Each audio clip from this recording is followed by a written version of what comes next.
ngunit hindi rin ako nalugi. Gusto ko sana siyang bigyan ng Great Soul Fusion Aray, hindi ko inasahan na lilitaw din ang Soul Devouring Beast. Malapit nang lumitaw ang Divine Master sa mundong ito, malapit na rin akong maging malaya. Sa mata ni Antas ay kumislap ang sinag ng liwanag. Kung nakita ni Linmoyo ito, tiyak na magduda siya kung nalugi ba siya o hindi. Baka kahit ang pangakong ito ay sobra na. Ang Great Swamp Hidden Realm, lahat ng trial Hidden Realms ng Jiangning Academy. Ang level ng mga halimaw sa Hidden Realm na ito ay mas mababa sa level 20. Ito ay isang low-level Hidden Realm para sa Freshman Trial. Ang Hidden Realm na ito ay napaka-safe. Sa loob ng daan-daang taon, walang nangyaring anumang insidente, ngunit pagkatapos mangyari ang insidente kay Cao Yang, nasira na ang Hidden Realm na ito. Hanggang ilang oras na ang nakalipas, nang dumating si Meng Anwen, ang Hidden Realm na ito ay nakatanggap ng bagong bisita. Hindi ginambala ni Meng Anwen ang sinuman sa Jiangning Academy. Ginamit niya ang sarili niyang paraan upang direktang ipasok ang lahat sa Hidden Realm. Maraming mahimalang kakayahan ang Lower Realm Tower. Kaunting bahagi lamang ang ginamit ni Meng Anwen. Para sa kanya, ang pagbasag sa isang maliit na Hidden Realm ay hindi mahirap. Sa sandaling ito, nakarecover na si Cao Yang. Nakahanap si Senior Medicine God ng isang Divine Level Healer. Pagkatapos ng ilang advanced healing spells, mabilis na tumubo muli ang mga kamay at binti ni Cao Yang. Sa sandaling ito, maliban sa lakas na hindi pa ganap na nakabawi, ang kanyang mga galaw ay hindi na iba sa karaniwan. Sa sandaling ito, mabilis na naglalakbay ang lahat sa loob ng Hidden Realm. Itinuro ni Meng Anwen ang kanyang daliri, nagliwanag ang isang bilog sa katawan ni Cao Yang at Shu Han, pagkatapos ay nagkaroon silang dalawa ng kakayahang lumipad at maging guide. Mahinang nagsalita si Meng Anwen, Cao Yang, mag-umpisa na kayo. Walang alinlangan si Cao Yang. Direktang lumipad siya pasulong. Hindi naman masyadong malaki ang Hidden Realm, kaya mabilis silang nakarating sa lugar kung saan nagkaroon ng insidente si Cao Yang. Itinuro ni Cao Yang ang maliit na swamp area sa ibaba. Dito mismo. Sa pagtingin lamang ng mata, walang anumang kakaibang makikita. Itinuro ni Meng Anwen ang kanyang daliri. Lumitaw ang Lower Realm Tower sa himpapawid. Isang sinag ng liwanag ang bumaba. Ang putik sa swamp ay lumipad lahat. Ang swamp ay 1 metro lang ang lalim. Ito ay isang trial Hidden Realm para sa freshmen, napaka-safe. Kahit malaglag ka sa swamp, hindi ka mamamatay. Ang pinakamalaking layunin ng Hidden Realm na ito ay ang paghasa sa kakayahan ng mga estudyante na makipag-coordinate. Mabilis na natuyo ang swamp, ngunit wala pa ring nakita. Nag-isip ng sandali si Meng Anwen, mahinang umungol at nagpakawala ng ilang hand seals. Malakas na umalinggaw ang Lower Realm Tower at lumaki, nagpakawala ng napakalaking suction force, sinipsip ang lahat ng putik sa mga swamp sa paligid. Ilang dosenang malalaki at maliliit na swamp ang unti-unting nakita ang ilalim. Sa pagkakataong ito, mas masinsinan ang ginawa ni Meng Anwen. Hinukay niya ang ilalim, hinukay pa ng ilang beses, at kinuha ang malaking dami ng putik. Sa sandaling ito, napansin ng lahat ang kakaibang nangyayari. Mahinang sinabi ni Shu Han, sa ilalim ng swamp na ito, parang may iba pang espasyo. Ang ilalim ng swamp ay hindi putik. May ilang bahagi na parang salamin, medyo transparent. Sa pagtingin sa mga lugar na ito, malinaw na makikita na may iba pang espasyo sa ibaba. Kumuha si Senior Medicine God ng isang bote ng gamot, itinuro ang kanyang daliri, at ang gamot ay lumipad palabas, pumatak sa mga mata ng lahat. Agad na lumakas ang paningin ng lahat, parang kaya na nilang makakita ng lampas. Nang makita ang lahat ng nasa ibaba, sumigaw si Shu Han, nakita ko na. Sa ilalim pala, marami pang soul devouring beast. Nakita rin ni Cao Yang. Iyan pala ang bagay na iyon. Sa kanyang mga mata ay kumislap ang takot, at kasabay nito, malalim na pagkamuhi. Sa loob ng mahigit kalahating taon, siya ay namuhay na parang hindi. Ngayon lang niya nalaman na isa pala siyang biktima ng parasiting ng isang halimaw na tinatawag na soul devouring beast. Sinabi ni Meng Anwen, noon, tiyak na hindi sinasadya ni Cao Yang na mabutas ang ilalim ng swamp, kaya lumabas ang soul devouring beast. Pansamantala, huwag galawin ang mga ito. Isil ko ng ganap ang Hidden Realm na ito, walang sinuman ang makakapasok. Hanapin muna natin, ayon sa dokumento, malamang ay malapit dito ang bagay na kalaban ng soul devouring beast. Mahinang sinabi ni Senior Medicine God, lahat ng bagay sa mundo ay may kalaban. Sa malapit sa mga lason, may tutubo na bagay na kalaban ng lason. Tiyak na hindi rin exception ang soul devouring beast. Umalinggaw ang Lower Realm Tower. Lahat ng putik ay bumalik sa dati nitong lugar, parang hindi ito nagalaw. Nagsimulang maghanap ang apat sa paligid. Silang apat ay lumilipad, hindi nila inilihim iyon. Nag-exist na ang Hidden Realm na ito sa loob ng maraming taon. Pagkatapos piliin ng Jiangning Academy bilang Freshman Trial Hidden Realm, may ilang grupo ng estudyante ang pumapasok dito taon-taon. Bago pumasok, paulit-ulit na binabasa ni Cao Yang ang dokumento tungkol sa Hidden Realm, alam niya lahat ng nasa Hidden Realm, ngunit hindi niya kailanman naisip. Sa ilalim ng swamp pala ay pugad ng soul devouring beast. Matagal na silang naghanap, parang wala silang nakita. Biglang sumigaw si Shuhan, ang bagay na ito parang hindi normal. Lumipad ang lahat papunta sa kanya, nakita ang hindi normal na bagay na sinasabi ni Shuhan. Sa isang nakaumbok na bato, may tumubo na ilang kulay rosas na bagay na parang shell. Hindi ito tabing dagat, ngunit may tumubo na shell sa bato. Ito ay labis na kakaiba. Kumuha si Senior Medicine God ng ilang shell sa malayo at agad na nagsimulang mag-eksperimento. Direktang kumuha siya ng isang portable experimental table na puno ng iba't ibang uri ng bote. Tahimik na umatras si Shuhan ng mahigit 10 metro. Kasabay nito, sinenyasan niya si Kaoyang na umatras. Hindi na intindihan ni Kaoyang kung bakit. Sabi ni Shuhan, kapag nag-eksperimento ang aking lolo, kailangang lumayo ng kaunti, delikado. Delikado? Hindi na intindihan ni Kaoyang. Itinuro ni Shuhan si Meng Anwen. Hindi lang sila, maging si Meng Anwen ay umatras na rin ang malayo, mas malayo pa kaysa sa kanila. Agad na nagkaroon ng isang hindi inaasahang pagsabog. Ang usok mula sa pagsabog ay kumalat kung saan-saan. Mabilis na tinakpan ni Shuhan ang kanyang ilong, "Huwag huminga, lumayo ka pa." Agad na sumunod si Kaoyang, umatras pa. Pagkatapos ng pagsabog na ito, sumunod ang iba pang pagsabog. Hindi malakas ang puwersa, ngunit bawat isa ay nagdulot ng makapal na usok. Nakita mismo ni Kaoyang ang usok na bumagsak sa lupa. Maraming bulaklak at damo sa lupa ang nalanta at namatay. Paliwanag ni Shuhan, si Lolo ay nag-eksperimento ng gamot. Madalas siyang gumagawa ng ilang lason, o kaya naman ay hindi nagiging matagumpay ang pag-formulate na nagre-resulta sa pagsabog. Para sa kaligtasan, huwag tayong lumapit. Naintindihan ni Kaoyang ang paliwanag na ito. Hindi lang bulaklak at damo, nakita rin niya ang mga halimaw sa Hidden Realm. Pagkatapos madikit sa usok, wala pa sa 5 segundo, nanginginig sila ng ilang beses pagkatapos ay bumagsak, patay na. Ito ay hindi medicine god, malinaw na poison god. Bukod sa paggamot at pagligtas ng buhay, syempre, kaya rin nilang gamitin ang lason upang patayin ang mga kaaway. Gamot man o lason, nasa kanilang isipan lamang. Mahinang bulong ni Kaoyang, napakalakas ng lason. Mahinang sinabi ni Shuhan, ang mga lason ng aking lolo ay napakalakas din. Mabilis na tumango si Kaoyang, talagang napakalakas. Matagal-tagal pagkatapos, sa wakas ay tumigil si Senior Medicine God sa kanyang eksperimento at tinupi ang experimental table. Nag-eksperimento na ako. Ang mga bagay na parang shell na ito ay tiyak na isang uri ng mineral. Ang mga sangkap na ito ay may espesyal na compound na kayang makaapekto sa kaluluwa. Sa mata ni Meng Anwen ay kumislap ang tuwa. Kung ganoon, tama nga. Tiyak na ito ang bagay na iyon. Sinabi ni Senior Medicine God, bagaman kaya nitong makaapekto sa kaluluwa, malayo pa ito sa pagiging kayang sirain ang soul-devouring beast. Sinabi ni Meng Anwen, kung ganoon, kailangan naming umasa sa iyo para sa pag-formulate ng gamot. Sa mata ni Senior Medicine God ay kumislap ang sinag ng liwanag. Matagal na rin akong hindi nakaranas ng ganoong kawili-wiling bagay. Ipagkatiwala niyo ito sa akin. Tiyak na makakapag-formulate ako ng kaukulang gamot. Sa sandaling ito, nag-vibrate ang transmission device ni Meng Anwen. Sumulyap si Meng Anwen, nagpakita ng tuwa. Nakabalik na si Little Yu. Nag-formulate ang lower realm tower ng teleportation array. Kaagad pagkatapos, lumitaw si Lin Moyu sa Hidden Realm. Nagtanong si Meng Anwen, kumusta? Ano ang sinabi ng taong iyon? Binigyan niya ako ng isang formation array. Sabi niya na ang formation array na ito ay kayang malutas ang soul-devouring beast. Kinuha ni Lin Moyu ang isang formation diagram at ibinigay kay Meng Anwen. Ito ay ibinigay ni Antas. Sabi niya na ang isang divine level formation master ay makakaintindi nito dahil puro kakaibang simbolo lang ang nakasulat. Ganap na wala siyang naintindihan. Formation array. Kinuha ni Meng Anwen ang formation diagram. Ang formation diagram na ito ay napakaluma, naglalabas ng sinaunang aura. Ito ay formation array ng Divine Level Formation Master. Ang mental power ni Meng Anwen ay bahagyang nanginginig, kumokonekta sa formation diagram. Sa isang kisap mata, nagliwanag ang formation diagram, nagniningning. Maraming komplikado at mahirap intindihin na rune ang lumipad palabas. Isang bahagi ang nalaglag sa spiritual world ni Meng Anwen, ang isa pang bahagi ay nagpakita sa himpapawid. Ang mga rune ay nagkakonekta at nagkabuhol, bumubuo ng isang nakamamanghang formation. Sa isang saglit, medyo natulala si Meng Anwen. Matagal bago niya na-absorb ang lahat ng impormasyon sa formation. Para naman sa iba, wala silang naintindihan. Naramdaman lang nila na napaka-powerful ang formation na ito. Kapag na-activate, siguradong magdudulot ito ng malaking gulo. Matagal na pagkatapos, naglaho ang liwanag sa formation diagram. Nakabalik na rin sa wisyo si Meng Anwen, huminga siya ng malalim. Napakalakas ng formation. Nagtanong si Lin Moyu, Master, kaya niyo bang i-arrange? Tumango si Meng Anwen. Tiyak na kaya, ngunit kailangan ko itong pag-aralan ng mabuti. Sabi ni Senior Medicine God, tarin ay kailangan pag-aralan ng mabuti ang mga gamot. Mabuti naman at kung gagawin natin ito ng sabay-sabay, tiyak na malulutas natin ang problema sa soul-devouring beast.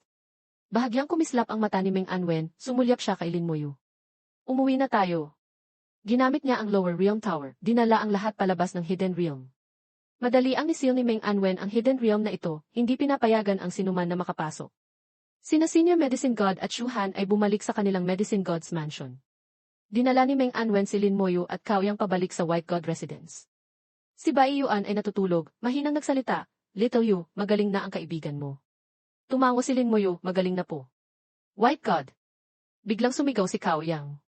Lumuhod siya sa lupa, halos yumukod kay Bai Yuan. Nanginginig ang kanyang buong katawan, labis siyang nabalisa. Nagsalita siya ng maihalong takot, "Hindi ko inasahan na sa buhay na ito ay makikilala ko si mahal na White God. Ngayon, kahit mamatay ako, karapat-dapat na." Ang ganitong reaksyon ay nagpagulat kay Bai Yuan.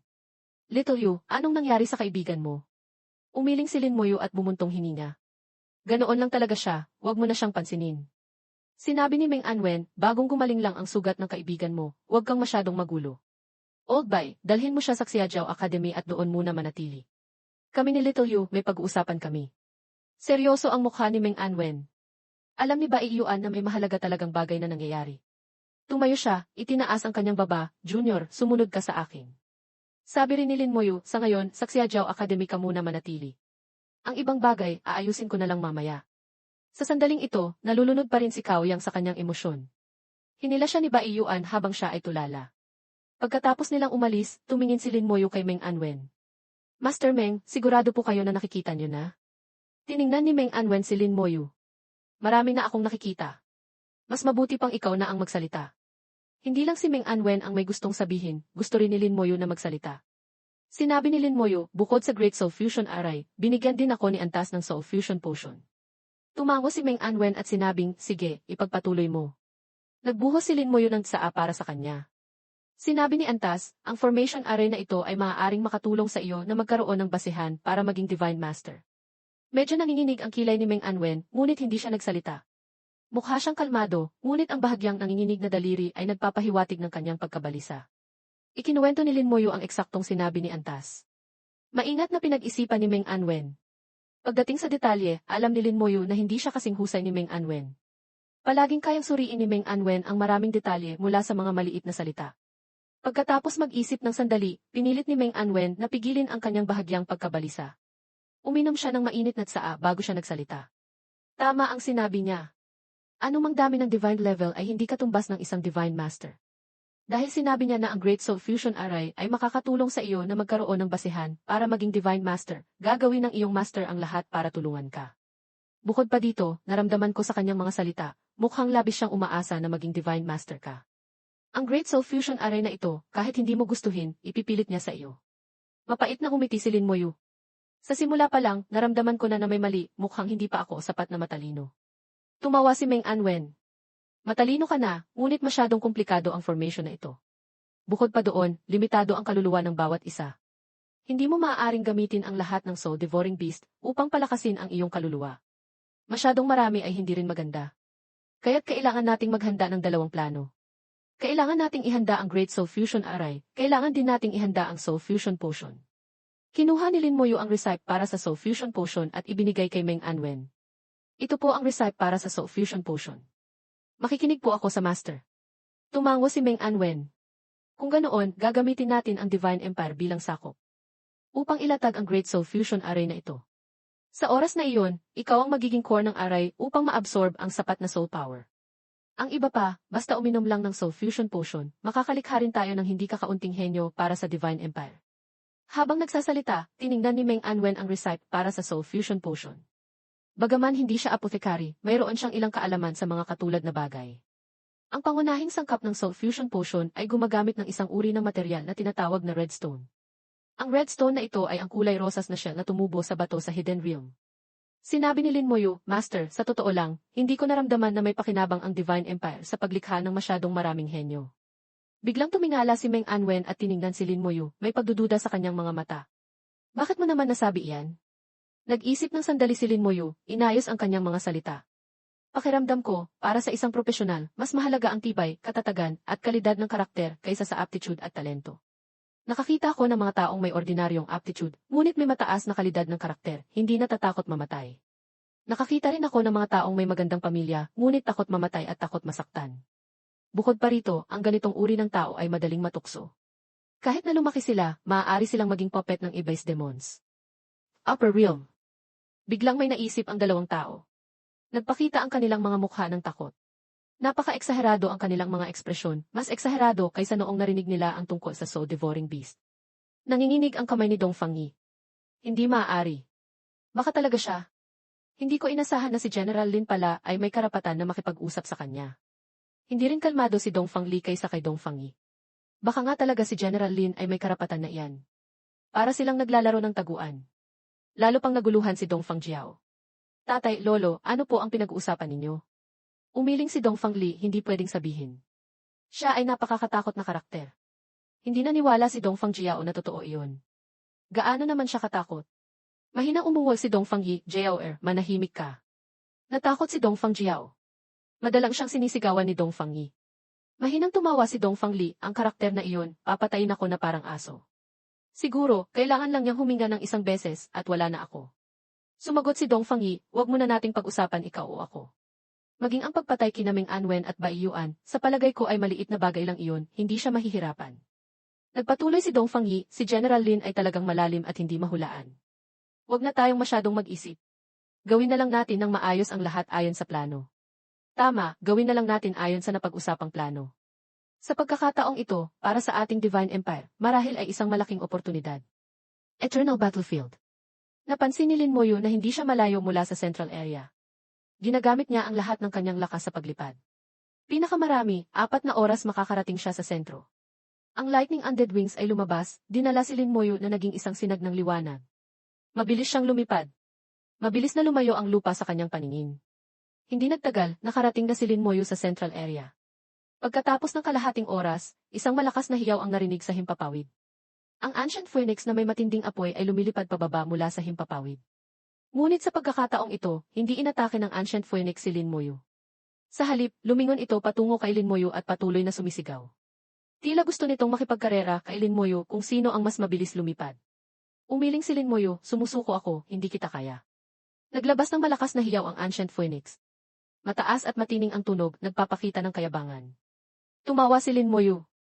Noong kausap niya si Antas, dumating din ang Ancient Phoenix. Lumipad ito paikot sa kanilang dalawa, kahit may kaunting discomfort noon, pagkatapos ay parang wala lang. Lumipad ang Ancient Phoenix kay Lin Moyu ng ilang sandali. Tila naramdaman nito na napakabaga ni Lin Moyu. Bigla itong lumipad sa ilalim ni Lin Moyu, pagkatapos ay binuhat siya. Sa sandaling ito, tinanggalan nito ang mga apoy sa kanyang katawan, hindi sinunog si Lin Moyu. Napakagulat ni Lin Moyu.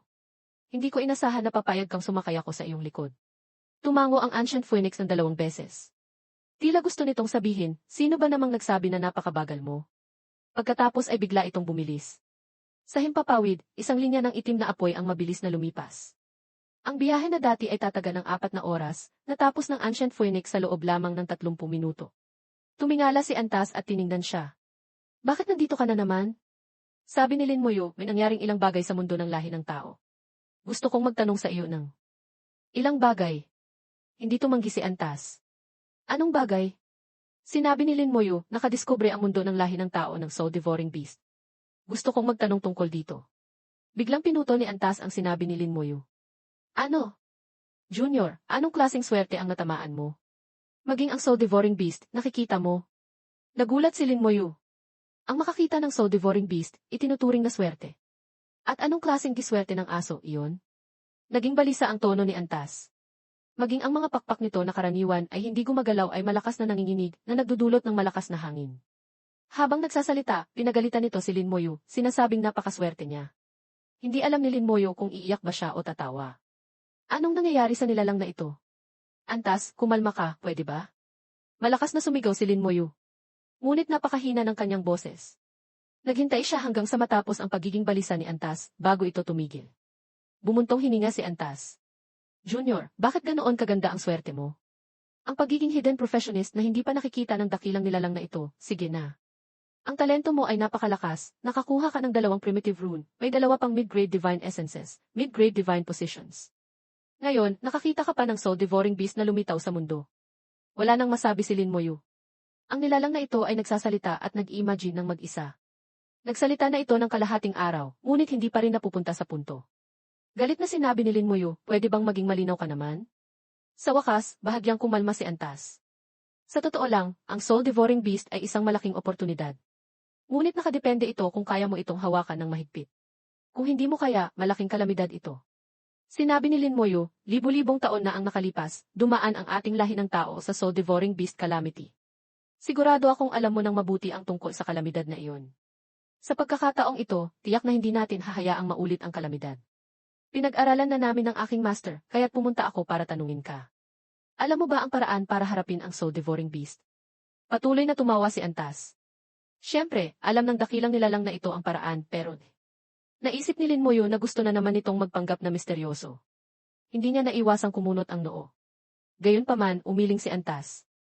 Medyo hindi ako nagbibiro sa iyo. May dalawang paraan para harapin ang Soul Devouring Beast. Ang unang paraan ay gamitin ang Soul Fusion Potion at ipainom sa lahat. Sa ganitong paraan, ang Soul Devouring Beast na nagtatago sa kaluluwa ay mamamatay. Ang Soul Force ng Soul Devouring Beast ay magiging suplemento para sa host. Ang paraang ito ay may maraming benepisyo para sa lahi ng tao, ngunit para sa iyo, wala itong magandang dulot. Nagsalita si Lin Muyu nang hindi nag-iisip. Hindi ba iyon maganda? Sabi ni Antas, muling tumawa ng bahagya. Siyempre, hindi sa hindi maganda. May isang problema lang. Ayon sa iyo, 100 nangungunang level 85 professionists ba ang mas malakas, o isang level 90 divine level powerhouse? Ang sagot sa tanong na ito, hindi ba't malinaw na?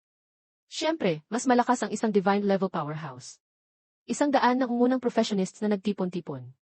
Bagaman kaya nilang magdulot ng hindi kakaunting problema sa level 90 divine level powerhouse, at kaya pa nga nilang makipaglaban ng direkta kung magkaisa sila. Hindi naman isang poste ang divine level powerhouse na tatayo lang sa isang lugar. Ang level 90 divine level powerhouses ay may malaking pagtaas sa lahat ng kanilang katangian. Maging ang bilis o lakas, mas mataas ito kaysa sa mga nangungunang professionists. Basta gumugol lang ng kaunting lakas, tiyak na kaya nilang talunin ang mga nangungunang professionists. Tiningnan ni Antas si Lin Muyu gamit ang malalaking mata nito. Para sa isang lahi, ang pagkakaroon ng isang nangungunang powerhouse ang pinakamahalagang bagay. Kahit pa lahat ng tao sa inyong lahi ay maging divine level, hindi iyan katumbas ng paglitaw ng isang divine master. Kung mas mataas ang antas, mas malaki ang agwat sa bawat antas. Siguro naiintindihan mo ang patakaran na ito. Nag-isip si Lin Muyu sa kahulugan ng mga sinabi ni Antas. Hindi ka nagkakamali, ngunit ang maging divine master ay napakahirap. Sinabi mo noon na may 3 paraan para maging divine master, ngunit wala ni isa ang simple. Sa pagtingin sa sarili niya sa mga mata ni Antas, tila nahulaan ni Lin Muyu kung ano ang gusto ni Antas sabihin. Sinabi ni Antas, sa totoo lang, kung sasabihin mong hindi mahirap, hindi rin naman mahirap. Ngayon, may napakagandang oportunidad. Oportunidad mo rin ito. Kung kaya mong hawakan ng mahigpit, ang malalim na kahulugan nito, hindi na kailangan sabihin. Kung kaya mong hawakan ng mahigpit, kung gayon, may pagkakataon kang maging divine master. Sa pag-iisip nito, medyo nabalisa si Lin Muyu. Ang maging divine master ang layunin na lagi niyang hinahabol at pinapangarap. Alam ni Antas na nakakuha na siya ng interes ni Lin Muyu, kaya't hindi niya naiwasang magpakita ng ngiti sa kanyang mga mata. Ang tukso na maging divine master ay ganap na nagpatinag kay Lin Muyu. Ang pangalawang paraan para harapin ang Soul Devouring Beast ay ilatag ang Great Soul Fusion Array. Hindi ba may divine level formation master ang lahi ng tao? Sabihan mo siyang ilatag ang formation. Ikaw mismo ang maging core ng array. Kapag na-activate ang formation, mamamatay lahat ng Soul Devouring Beast sa loob ng array. Ngunit pagkatapos nilang mamatay, lahat ng kanilang soul power ay magtitipon-tipon sa iyo, magiging nutrisyon mo. Malinaw na naintindihan ni Lin Muyu. Gamitin ang Great Soul Fusion Array upang sirain ang Soul Devouring Beast, kunin ang oportunidad ng lahat upang ipunin para sa sarili niya. Ang dapat sana ay daan-daan o libu-libong divine level beings na ipapanganak ay magiging siya, na may pagkakataong maging divine master.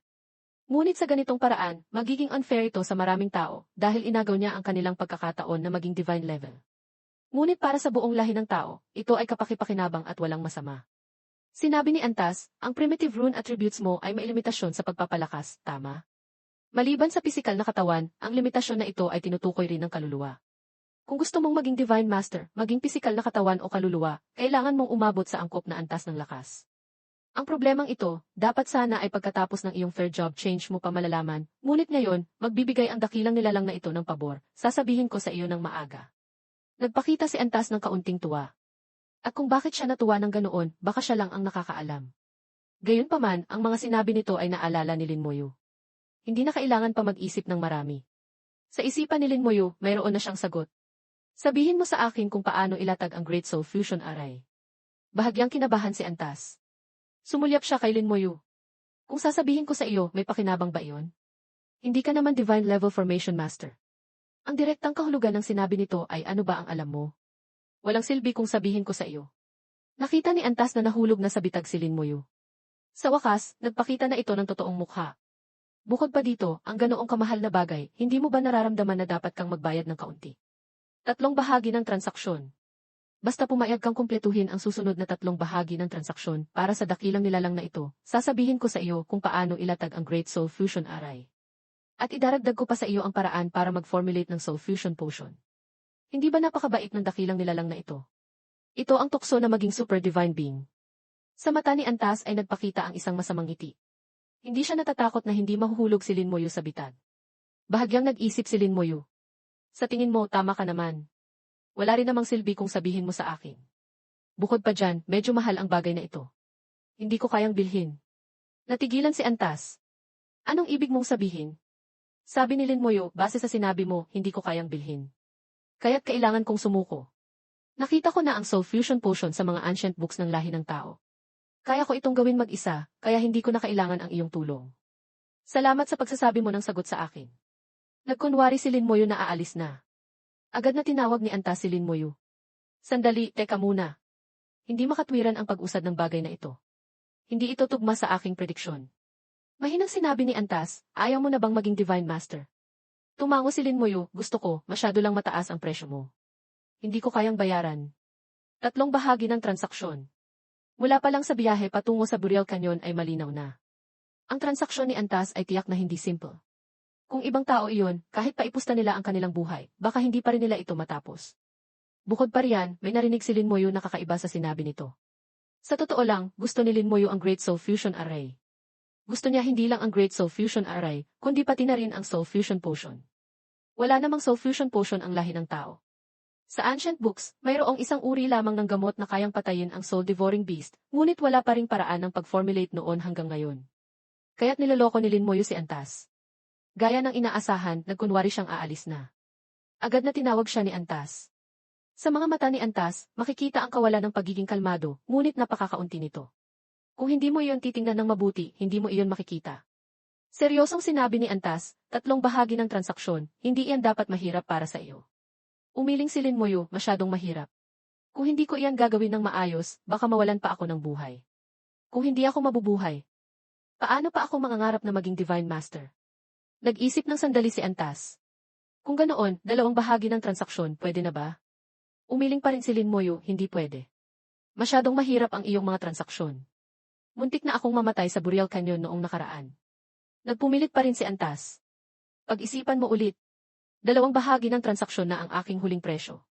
Gayunpaman, ang kanyang boses ay parang may kakulangan sa tiwala. Mabilis na napansin ito ni Lin Moyu. Alam na ni Lin Moyu na pwede pa itong tawaran. Ang 2 panig ay nag-usap. Ilang beses na nagpakita si Lin Moyu na aalis na, ngunit palagi siyang pinipigilan ni Antas. Unti-unting bumaba ang presyo ni Antas.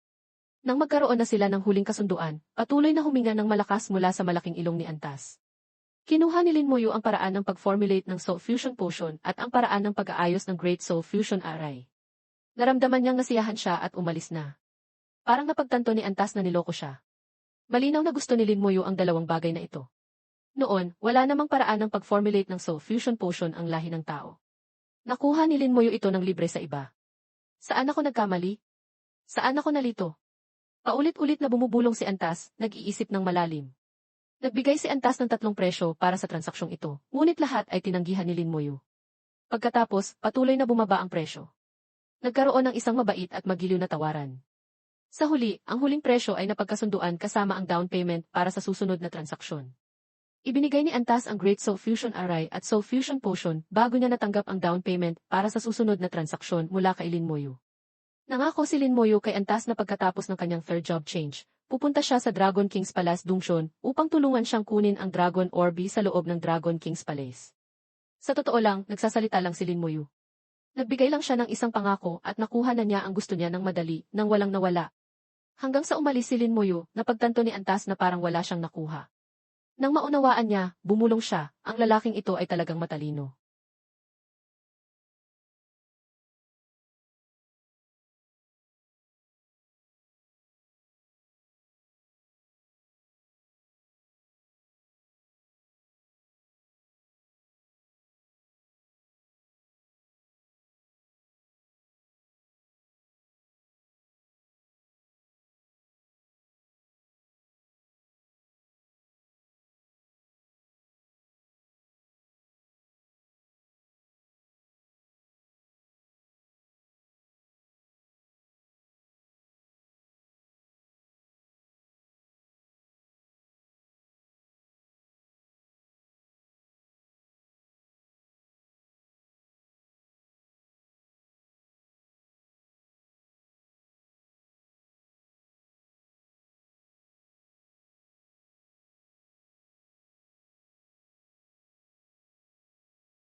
Iyon pala ang maro ng level 85 world boss, napakahalagang bagay. Mahinang sabi ni Dong Fangjiao. Talaga? Tumango si Shuhan, naman talaga. Bakit naman kita lolokohin? Sa sandaling ito, nag-uusap pa rin si Lin Moyu at Meng Anwen. Master, sa tingin ninyo, mayroon bang dokumento ang royal family tungkol sa Soul Devouring Beast? Sabi ni Meng Anwen, ang Divine Empire Royal Family ay mayroong kasaysayan ng mahigit 1,000 taon. Sa loob ng mahigit 1,000 taong iyon, maraming great families ang lumitaw at naglaho, ngunit tanging ang royal family lang ang hindi gumuho. Kung wala sila ng dokumento tungkol sa Soul Devouring Beast, wala rin ang ibang pamilya. Bukod pa dito, sa pagkakataong ito, kung gusto nating harapin ang Soul Devouring Beast, kailangan nating gamitin ang lakas ng royal family. Naintindihan ni Lin Moyu ang sinabi ni Meng Anwen. Upang isil ang isang buong rehiyon o lungsod, kailangan ng koordinasyon ng mga military forces at local government.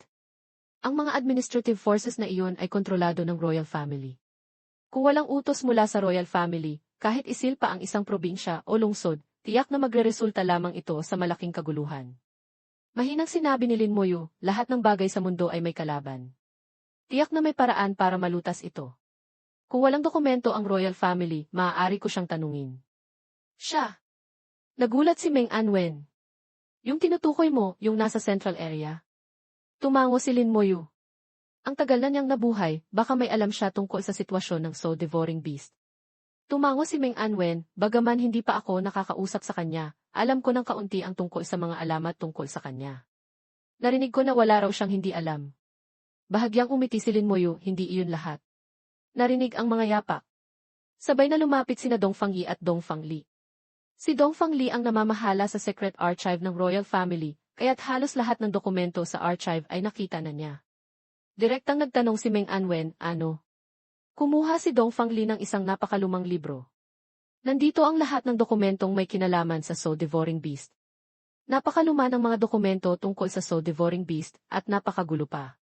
Noong 800 taon na ang nakalipas, minsan nang inayos ng aming royal family ito, pinagsama-sama lahat ng mga dokumentong may kinalaman sa Soul Devouring Beast sa isang lugar. Mabilis na sinuri ni Meng Anwen. Sa kanyang kakayahan na hindi nakakalimot sa sandaling makita, ang mga ito ay maliit na bagay lang. Pagkatapos basahin, ang libro ay nasa kamay na ni Lin Moyu. Sa sandaling ito, nagsalita si Dong Fangli at nagtanong, Anshen, sigurado po ba kayo na iyan ay Soul Devouring Beast? Umungol si Meng Anwen, wala ng duda. Iyan mismo ang Soul Devouring Beast. Lahat ay ganap na tumutugma sa dokumento sa libro. Sa sandaling ito, medyo kumunot ang noo ni Dong Fangyi. Ito ay isang kalamidad, Anshen, ano ang plano ninyo? Sinabi ni Meng Anwen, kanina pa ako nakaisip ng paraan para harapin ito, ngunit kailangan ko munang makipag-usap kay Emperor Dongfang. Sa simula, akala ko malaking kalamidad ito, ngunit ngayon pagkatapos kong tingnan ang dokumento, natuklasan ko na maaari rin itong maging isang malaking oportunidad. Kumunot ang noo ni Dong Fangyi. Malaking oportunidad? Ano ang ibig sabihin nito? Hindi pa siya nakakabasa ng dokumento, ngunit narinig lang niya ang sinabi ni Dong Fangli, alam na niya ang nakakatakot ng Soul Devouring Beast. Baka may nakasulat pang ibang bagay sa dokumento. Dong Fangli ay nabasa na ang dokumentong ito noon, ngunit wala siyang nakita na anumang malaking oportunidad. Hinihiling ko po kay Anshen na ipaliwanag ng malinaw. Patuloy na nagsalita si Dong Fangyi. Sa sandaling ito, nabasa na rin ni Lin Moyu ang buong libro. Bahagya siyang huminga. Maaaring talagang maging isang malaking oportunidad. Sapat na ang sinabi ni Meng Anwen para maniwala ang lahat. Ngayon, ganito pa ang sinabi ni Lin Moyu. Karaniwan, mas lalo na silang nakakaramdam ng tiwala. Nagbasa na rin si Dong Fangyi ng mga dokumentong may kinalaman sa Soul Devouring Beast, ngunit wala pa rin siyang nakita mula doon. Mahinang sinabi ni Dong Fangli, nabasa na rin po ng matanda, ako, ang dokumento tungkol sa Soul Devouring Beast, ngunit wala akong natuklasan. Hindi ko po alam kung bakit naniniwala sina Anshen at General Lin na ito ay magiging isang malaking oportunidad. Tumitingin si Meng Anwen kay Lin Moyu. Little Yu, ikaw na ang magsalita. Malamang ay pareho ang inyong kasagutan. Tumango si Lin Moyu, ang bagay na ito ay dapat simulan sa kasaysayan ng lahi ng tao. Nakabasa na si Lin Moyu ng ilang hindi gaanong classified na dokumento sa Secret Archive ng Royal Family, kasama pa ang maraming dokumento mula sa akademya na pinagsama sa kanyang sariling karanasan at mga pakikipag-usap sa mga kaibigan. Ngayon, ang kanyang kaalaman sa kasaysayan ng lahi ng tao at ang kanyang buong high-level knowledge ay lampas na sa karaniwang tao. Kahit pa divine level powerhouse, hindi siya mapapantayan. Sa kabilang banda, ang ilang basic knowledge, halimbawa, kung saan may anong uri ng dungsyon, ay naging kaalaman na pinakakulang kay Lin Moyu. Libu-libong taon na ang nakalipas, ang lahi ng tao ay magkahiwalay, bawat isa ay kanya-kanyang ginagawa. Ang teritoryo lamang ng Divine Empire ay nahahati sa halos 100 bansa. Ang malaking bansa ay maaaring may isa o dalawang probinsya, ang maliit na bansa ay isang lungsod lang. Ganito rin ang ibang bansa, mayroon pang ang ilang dayo na mahigit 1,000 tao lang ang bumubuo ng isang bansa. Bagaman mayroon ding ilang divine level powerhouses, patuloy silang naglalabanan sa sarili. Masasabing hati-hati sila. Mabagal at maayos na nagkwento si Lin Moyu. Ang kanyang boses ay parang mga nota ng musika na naglalakbay mula sa malayong nakaraan. Sa tahimik na gabi, nagpapakita ito ng kaunting misteryo. Nakikinig si Shuhan sa pagkukwento ni Lin Moyu. Naramdaman niya na napakaganda ng boses ni Lin Moyu. Unti-unti siyang nahulog sa pagkukwento, bumubulong sa isipan, bakit noon, hindi ko napansin na ganoon kaganda ang boses ni junior student Lin. Nakikita ni Dong Fangjiao ang seryosong pag-uusap ni Lin Moyu, na nagpapaalala sa kanya ng kanyang hitsura noong humarang siya sa harap niya sa decaying corpse world. Hindi niya alam kung bakit, parang lumaki ng kaunti ang imahe ni Lin Moyu. Ayon sa sinabi ni Lin Moyu, sa mga taong nakabaon sa nakaraan na tinatawag na Chaotic Era, ang lahi ng tao ay nahahati-hati. Noong panahon na iyon, ang paglitaw ng soul-devouring beast ay hindi pinansin ng lahi ng tao. Nang matuklasan nila, huli na.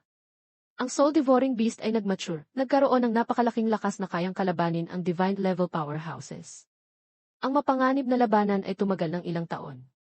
Sa huli, nagbayad ng napakalaking presyo ang lahi ng tao para makamit ang tagumpay. Noong panahon na iyon, halos lahat ng divine level powerhouses ng lahi ng tao ay namatay. Nang lumipas ang soul-devouring beast calamity, dumating naman ang Abyss Demons at ang Dragon Race. Kung hindi dahil biglang lumitaw ang grupo ng mga henyo sa lahi ng tao noong panahon na iyon, matagal nang napatay ng Abyss Demons at Dragon Race ang lahi ng tao. Sa maikling panahon na ilang taon, mabilis na nagpakita ng talento ang mga henyong iyon, mula sa ordinaryong tao ay naging divine beings. Nagtayo sila ng kalangitan para sa lahi ng tao, at nagbigay sila ng sapat na panahon para sa lahi ng tao. Ang lahi ng tao ay nakapagpahinga, nakabawi ng lakas, at unti-unting nakabawi. Ito ay isang bahagi ng kasaysayan na nakabaon sa agos ng panahon, halos ilang tao lang ang nakakaalam nito. Ang paglitaw ng grupo ng mga henyo na iyon ay may kinalaman sa soul-devouring beast.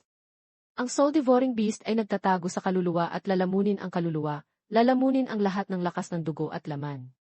Ngunit kung kaya itong sirain bago ito maging ganap na anyo, ang soul power nito ay maghahalo sa kaluluwa ng propesyonal. Ito ay magpapalakas sa kaluluwa, at ang mga katangian ay tataas din sa panahon ng job change. Kung magising ang talento, mas mataas ang posibilidad na umangat ang propesyon. Ganoon ipinanganak ang mga henyong iyon. Hindi alam kung saan nagmula ang soul-devouring beast, at hindi rin alam kung paano ito ipinanganak. Maaari itong mabuhay sa pinakaloob ng kaluluwa ng katawan ng tao, lalamunin ang lahat. Marami itong pagpipilian, o tulad ni Cao Yang, dahan-dahan lang ang paglamon, o kaya ay direktang patayin ang tao at kunin ang buong kaluluwa. Ngunit sa huli, aalisin din ito sa katawan. Pagkatapos marinig ang pagsusuri ni Lin Moyu, naramdaman ng lahat na posibleng mangyari ang posibilidad na ito. Sinabi ni Meng Anwen, ang malakas na kaluluwa ay may maraming benepisyo. Hindi lang ang aptitude characteristics ang tumataas, kundi mas mahalaga, ang comprehension level din ay tumataas. Ang pagtaas ng comprehension level ang pinakamahalagang bagay. Kung hindi sapat ang comprehension, kahit gaano pa kalakas ang mga katangian, walang silbi ang paggising ng talento. Lahat na nandito, maliban kay Princess Dong Fangjiao, ay alam ang nakatagong katangiang ito ng comprehension. Ang malakas na comprehension ay napakahalaga, at ito ay may malapit na koneksyon sa lakas ng kaluluwa. Nag-isip ng sandali si Dong Fangyi. Ngunit paano sirain ang soul-devouring beast sa simula pa lang? Sa ordinaryong paraan, kung hindi magpaparamdam ang soul-devouring beast, napakahirap nating matuklasan. Natatakot ako na sa paglipas ng panahon, magbibigay tayo ng sapat na oras sa soul-devouring beast. Bahagyang umiti si Meng Anwen. Dati, nag-aalala rin ako ng ganoon, ngunit sa totoo lang, medyo nag-aalala lang ako. Pagkatapos ng pagpasok ng soul-devouring beast, parasitizing, hindi rin naman maikli ang panahon para mag-mature ito. Mayroon tayong sapat na oras para maghanda. Sinabi ni Lin Moyu, karamihan sa mga soul-devouring beast ay gumagamit ng medyo mabagal na pamamaraan ng pag-mature. Mayroon tayong 3 hanggang 5 taon para maghanda. Sa palagay ko, sapat na iyan. Pagkatapos ng pagpasok ng soul-devouring beast, may dalawang paraan ito ng paglago. Ang isa ay medyo marahas, ang pagpapakita ay tulad ng nangyari kay Cao Yang. Ang isa pa ay medyo malumanay, hindi makaramdam ng anuman ang mga tao. Ang soul-devouring beast ay magtatago sa loob ng kaluluwa, dahan-dahang lalamunin ang soul power, magpapakita ng energy cultivation, pagpatay ng halimaw para sa karanasan. Sa madaling salita, ang lahat ng makukuha ng profesional ay magiging pagkain nito. Ngunit kaunti lang ang kinakain nito, hindi marami kaya mahirap matuklasan. Sa dalawang paraan ng pag-mature, ang pinakamaikli ay kalahating taon, ang pinakamahaba ay maaaring umabot ng 3 o 4 na taon. Ang soul-devouring beast ni Cao Yang ay isang halimbawa ng marahas na paraan ng pag-mature. Nakakalungkot lang na hindi sapat ang lakas ni Cao Yang. Kung isang high-level professionist na nag-second job change o pataas ang naging host, mas malakas pa ang soul-devouring beast na magpaparasite sa loob ng katawan na iyon. Ayon sa kasaysayan, nagpakita na ang divine level soul-devouring beast, mayroon pang ang divine level powerhouse na naparasite, at sa huli ay nilamon ng soul-devouring beast ang kanilang kaluluwa. Maging ang katawan ng divine level powerhouse ay kinontrol ng soul-devouring beast. Nang makita ni Dong Fangyi na ganoon kasigurado sina Meng Anwen at Lin Moyu, alam niya na mayroon na silang paraan para malutas ito. Kung ganoon, ano ang dapat nating gawin? Sinabi ni Meng Anwen, hindi ito simple. Magkakaroon ito ng hindi kakaunting koneksyon. Marami ring kailangan ayusin. Marahil, matapos ang arrangement na ito, ilang henerasyon sa hinaharap ng Divine Empire ay magkakaroon ng hindi kakaunting henyo. Sinabi ni Lin Moyu, una sa lahat, kailangang kontrolin ang sitwasyon. Hindi natin maaaring hayaan na kumalat ang soul-devouring beast sa ibang bansa. Ang oportunidad na ito ay kailangan nating hawakan ng mahigpit. Agad na naging interesado si Dong Fangyi. Bilang emperador, kung magagawa niya ang ganitong malaking kontribusyon sa panahon ng pamamahala niya sa Divine Empire, tiyak na maitala siya sa kasaysayan. Parang nakita na niya ang imahe ng sunod-sunod na henyo ng Divine Empire na lumilitaw, ipinagmamalaki ang buong lahi ng tao. Nagsimula na silang pag-usapan kung paano ito ayusin.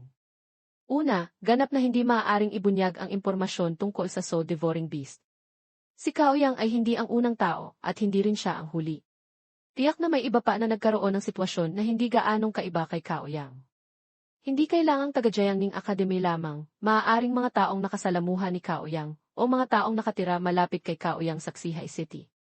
Walang nakakaalam kung gaano karaming soul-devouring beast ang sumama kay Cao Yang. Kung mayroong sinuman na nagkaroon ng sitwasyong katulad ni Cao Yang, kailangan silang hanapin isa-isa at palihim na kontrolin. Sinabi ni Meng Anwen, gusto kong puntahan ang lugar kung saan nag-trail sina Cao Yang.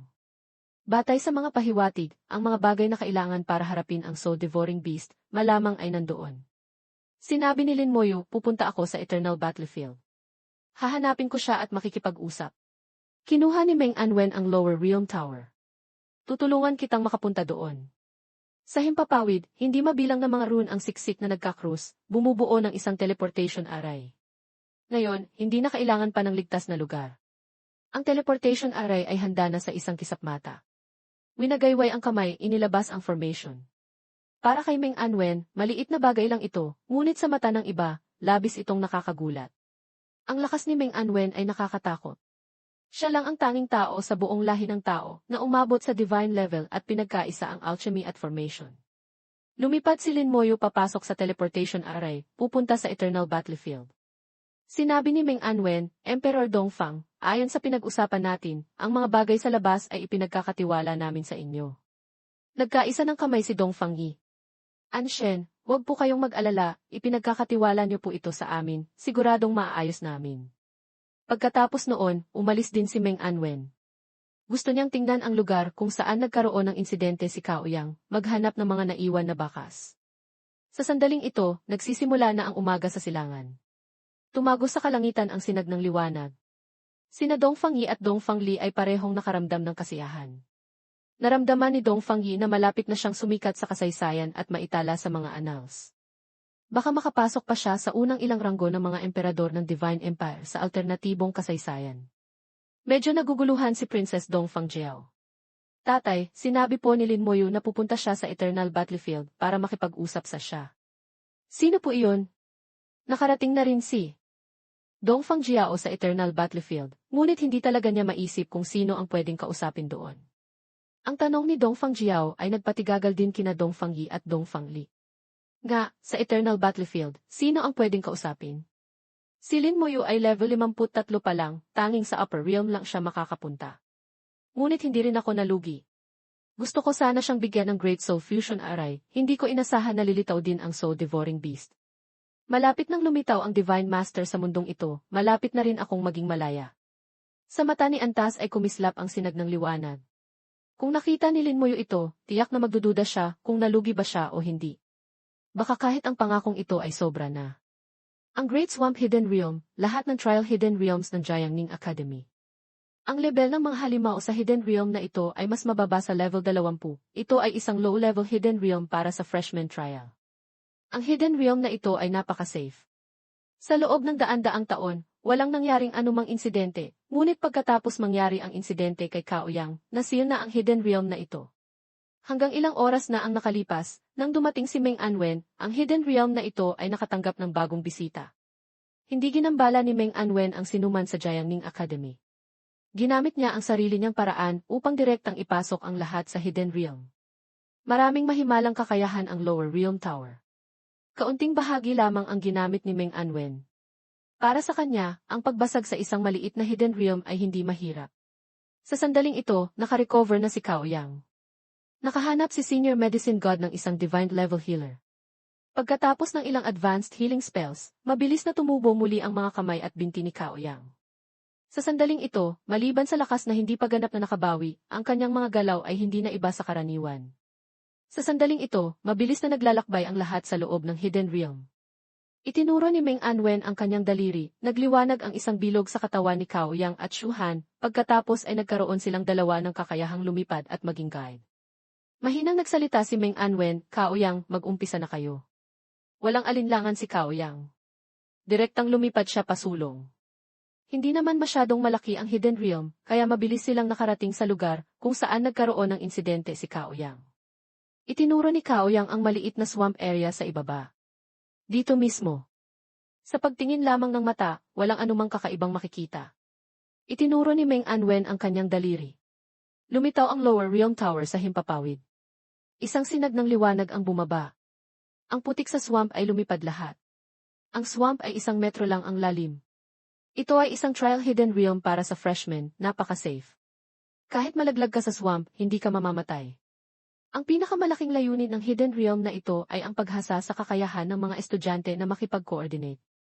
Mabilis na natuyo ang swamp, ngunit wala pa ring nakita. Nag-isip ng sandali si Meng Anwen, mahinang umungol at nagpakawala ng ilang hand seals. Malakas na umalinggaw ang Lower Realm Tower at lumaki, nagpakawala ng napakalaking suction force, sinipsip ang lahat ng putik sa mga swamp sa paligid. Ilang dosenang malalaki at maliliit na swamp ang unti-unting nakita ang ilalim. Sa pagkakataong ito, mas masinsinan ang ginawa ni Meng Anwen.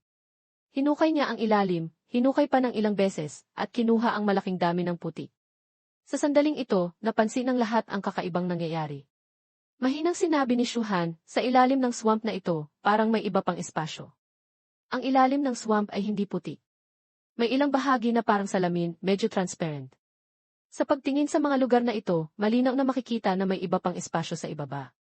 Kumuha si Senior Medicine God ng isang bote ng gamot, itinuro ang kanyang daliri, at ang gamot ay lumipad palabas, pumatak sa mga mata ng lahat. Agad na lumakas ang paningin ng lahat, parang kaya na nilang makakita ng lampas. Nang makita ang lahat ng nasa ibaba, sumigaw si Shu Han, nakita ko na. Sa ilalim pala, marami pang soul-devouring beast. Nakita rin ni Cao Yang. Iyan pala ang bagay na iyon. Sa kanyang mga mata ay kumislap ang takot, at kasabay nito, malalim na pagkamuhi. Sa loob ng mahigit kalahating taon, siya ay namuhay na parang hindi. Ngayon lang niya nalaman na isa pala siyang biktima ng parasiting ng isang halimaw na tinatawag na soul-devouring beast. Sinabi ni Meng Anwen, noon, tiyak na hindi sinasadya ni Cao Yang na mabutas ang ilalim ng swamp, kaya lumabas ang soul-devouring beast. Pansamantala, huwag galawin ang mga ito. Isil ko ng ganap ang hidden realm na ito, walang sinuman ang makakapasok. Hanapin muna natin, ayon sa dokumento, malamang ay malapit dito ang bagay na kalaban ng soul-devouring beast. Mahinang sinabi ni Senior Medicine God, lahat ng bagay sa mundo ay may kalaban. Sa malapit sa mga lason, may tutubo na bagay na kalaban ng lason. Tiyak na hindi rin exception ang soul-devouring beast. Umalinggaw ang Lower Realm Tower. Lahat ng putik ay bumalik sa dati nitong lugar, parang hindi ito nagalaw. Nagsimulang maghanap ang apat sa paligid. Silang apat ay lumilipad, hindi nila inilihim iyon. Nag-exist na ang hidden realm na ito sa loob ng maraming taon. Pagkatapos piliin ng Jiangning Academy bilang freshman trial hidden realm, may ilang grupo ng estudyante ang pumapasok dito taon-taon. Bago pumasok, paulit-ulit na binabasa ni Cao Yang ang dokumento tungkol sa hidden realm, alam niya lahat ng nasa hidden realm, ngunit hindi niya kailanman naisip. Sa ilalim ng swamp pala ay pugad ng soul-devouring beast. Matagal na silang naghanap, parang wala silang nakita. Biglang sumigaw si Shuhan, ang bagay na ito parang hindi normal. Lumipad ang lahat papunta sa kanya, nakita ang hindi normal na bagay na sinasabi ni Shuhan. Sa isang nakaumbok na bato, may tumubo na ilang kulay rosas na bagay na parang shell. Hindi ito tabing dagat, ngunit may tumubo na shell sa bato. Ito ay labis na kakaiba. Kumuha si Senior Medicine God ng ilang shell sa malayo at agad na nagsimulang mag-eksperimento. Direktang kumuha siya ng isang portable experimental table na puno ng iba't ibang uri ng bote. Tahimik na umatras si Shuhan ng mahigit 10 metro. Kasabay nito, sinanyasan niya si Cao Yang na umatras. Hindi naintindihan ni Cao Yang kung bakit. Sabi ni Shuhan, kapag nag-eksperimento ang aking lolo, kailangang lumayo ng kaunti, delikado. Delikado? Hindi naintindihan ni Cao Yang. Itinuro ni Shuhan si Meng Anwen. Hindi lang sila, maging si Meng Anwen ay umatras na rin ang malayo, mas malayo pa kaysa sa kanila. Agad na nagkaroon ng isang hindi inaasahang pagsabog. Ang usok mula sa pagsabog ay kumalat kung saan-saan. Mabilis na tinakpan ni Shuhan ang kanyang ilong, "Huwag huminga, lumayo ka pa." Agad na sumunod si Cao Yang, umatras pa. Pagkatapos ng pagsabog na ito, sumunod ang iba pang pagsabog. Hindi malakas ang puwersa, ngunit bawat isa ay nagdulot ng makapal na usok. Nakita mismo ni Cao Yang ang usok na bumagsak sa lupa. Maraming bulaklak at damo sa lupa ang nalanta at namatay. Paliwanag ni Shuhan, si Lolo ay nag-eksperimento ng gamot. Madalas siyang gumagawa ng ilang lason, o kaya naman ay hindi nagiging matagumpay ang pag-formulate na nagre-resulta sa pagsabog. Para sa kaligtasan, huwag tayong lumapit. Naintindihan ni Cao Yang ang paliwanag na ito. Hindi lang bulaklak at damo, nakita rin niya ang mga halimaw sa hidden realm. Pagkatapos madikit sa usok, wala pa sa 5 segundo, nanginginig sila ng ilang beses pagkatapos ay bumagsak, patay na. Ito ay hindi medicine god, malinaw na poison god. Bukod sa paggamot at pagligtas ng buhay, syempre, kaya rin nilang gamitin ang lason upang patayin ang mga kaaway. Gamot man o lason, nasa kanilang isipan lamang. Mahinang bulong ni Cao Yang, napakalakas ng lason. Mahinang sinabi ni Shuhan, ang mga lason ng aking lolo ay napakalakas din. Mabilis na tumango si Cao Yang, talagang napakalakas. Matagal-tagal pagkatapos, sa wakas ay tumigil si Senior Medicine God sa kanyang eksperimento at tinupi ang experimental table. Nag-eksperimento na ako. Ang mga bagay na parang shell na ito ay tiyak na isang uri ng mineral, ang mga sangkap na ito ay may espesyal na compound na kayang makaapekto sa kaluluwa. Sa mata ni Meng Anwen ay kumislap ang tuwa. Kung ganoon, tama nga. Tiyak na ito ang bagay na iyon. Sinabi ni Senior Medicine God, bagaman kaya nitong makaapekto sa kaluluwa, malayo pa ito sa pagiging kayang sirain ang soul-devouring beast. Sinabi ni Meng Anwen, kung ganoon, kailangan naming umasa sa iyo para sa pag-formulate ng gamot. Sa mata ni Senior Medicine God ay kumislap ang sinag ng liwanag. Matagal na rin akong hindi nakaranas ng ganoong kawili-wiling bagay. Ipagkatiwala niyo ito sa akin. Tiyak na makakapag-formulate ako ng kaukulang gamot. Sa sandaling ito, nag-vibrate ang transmission device ni Meng Anwen. Sumulyap si Meng Anwen, nagpakita ng tuwa. Nakabalik na si Little Yu. Nag-formulate ang lower realm tower ng teleportation array. Kaagad pagkatapos, lumitaw si Lin Moyu sa hidden realm. Nagtanong si Meng Anwen, kumusta? Ano ang sinabi ng taong iyon? Binigyan niya ako ng isang formation array. Sabi niya na ang formation array na ito ay kayang malutas ang soul-devouring beast. Kinuha ni Lin Moyu ang isang formation diagram at ibinigay kay Meng Anwen. Ito ay ibinigay ni Antas. Sabi niya na ang isang divine level formation master ay makakaintindi nito dahil puro kakaibang simbolo lang ang nakasulat. Ganap na wala siyang naintindihan. Formation array. Kinuha ni Meng Anwen ang formation diagram. Ang formation diagram na ito ay napakaluma, naglalabas ng sinaunang aura. Ito ay formation array ng divine level formation master. Ang mental power ni Meng Anwen ay bahagyang nanginginig, kumokonekta sa formation diagram. Sa isang kisap mata, nagliwanag ang formation diagram, nagniningning. Maraming komplikado at mahirap intindihin na rune ang lumipad palabas. Isang bahagi ang nalaglag sa spiritual world ni Meng Anwen, ang isa pang bahagi ay nagpakita sa himpapawid. Ang mga rune ay nagkakonekta at nagkabuhol, bumubuo ng isang nakamamanghang formation. Sa isang saglit, medyo natulala si Meng Anwen. Matagal bago niya na-absorb ang lahat ng impormasyon sa formation. Para naman sa iba, wala silang naintindihan. Naramdaman lang nila na napaka-powerful ng formation na ito. Kapag na-activate, siguradong magdudulot ito ng malaking gulo. Matagal na pagkatapos, naglaho ang liwanag sa formation diagram. Nakabalik na rin sa wisyo si Meng Anwen, huminga siya ng malalim. Napakalakas ng formation. Nagtanong si Lin Muyu, Master, kaya niyo bang i-arrange? Tumango si Meng Anwen. Tiyak na kaya, ngunit kailangan ko itong pag-aralan ng mabuti. Sabi ni Senior Medicine God, kailangan ko rin pag-aralan ng mabuti ang gamot. Kung gagawin natin ito ng sabay-sabay, tiyak na malulutas natin ang problema sa soul-devouring beast. Bahagyang kumislap ang mata ni Meng Anwen, sumulyap siya kay Lin Muyu. Umuwi na tayo. Ginamit niya ang Lower Realm Tower, dinala ang lahat palabas ng Hidden Realm. Madali ang nisil ni Meng Anwen ang Hidden Realm na ito, hindi pinapayagan ang sinuman na makapasok. Sina Senior Medicine God at Shu Han ay bumalik sa kanilang Medicine God's mansion. Dinala ni Meng Anwen si Lin Muyu at Cao Yang pabalik sa White God Residence. Si Bai Yuan ay natutulog, mahinang nagsalita, Little Yu, magaling na ang kaibigan mo. Tumango si Lin Muyu, magaling na po.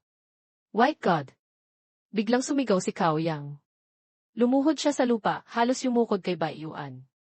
Nanginginig ang kanyang buong katawan, labis siyang nabalisa. Nagsalita siya ng maihalong takot, hindi ko inasahan na sa buhay na ito ay makikilala ko si mahal na White God. Ngayon, kahit mamatay ako, karapat-dapat na. Ang ganitong reaksyon ay nagpagulat kay Bai Yuan. Little Yu, anong nangyari sa kaibigan mo? Umiling si Lin Muyu at bumuntong hininga. Ganoon lang talaga siya, wag mo na siyang pansinin. Sinabi ni Meng Anwen, bagong gumaling lang ang sugat ng kaibigan mo, wag kang masyadong magulo. Old Bai, dalhin mo siya sa Xiajiao Academy at doon muna manatili. Kami ni Little Yu, may pag-uusapan kami. Seryoso ang mukha ni Meng Anwen. Alam ni Bai Yuan na may mahalaga talagang bagay na nangyayari. Tumayo siya, itinaas ang kanyang baba, Junior, sumunod ka sa akin. Sabi rin ni Lin Muyu, sa ngayon, sa Xiajiao Academy ka muna manatili. Ang ibang bagay, aayusin ko na lang mamaya. Sa sandaling ito, nalulunod pa rin si Cao Yang sa kanyang emosyon. Hinila siya ni Bai Yuan habang siya ay tulala. Pagkatapos nilang umalis, tumingin si Lin Muyu kay Meng Anwen. Master Meng, sigurado po kayo na nakikita niyo na?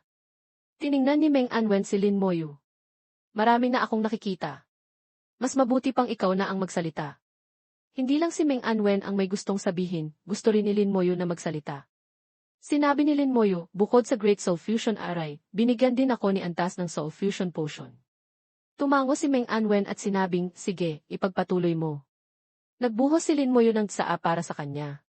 Sinabi ni Antas, ang formation array na ito ay maaaring makatulong sa iyo na magkaroon ng basihan para maging Divine Master. Medyo nanginginig ang kilay ni Meng Anwen, ngunit hindi siya nagsalita. Mukha siyang kalmado, ngunit ang bahagyang nanginginig na daliri ay nagpapahiwatig ng kanyang pagkabalisa. Ikinuwento ni Lin Muyu ang eksaktong sinabi ni Antas. Maingat na pinag-isipan ni Meng Anwen. Pagdating sa detalye, alam ni Lin Muyu na hindi siya kasing husay ni Meng Anwen.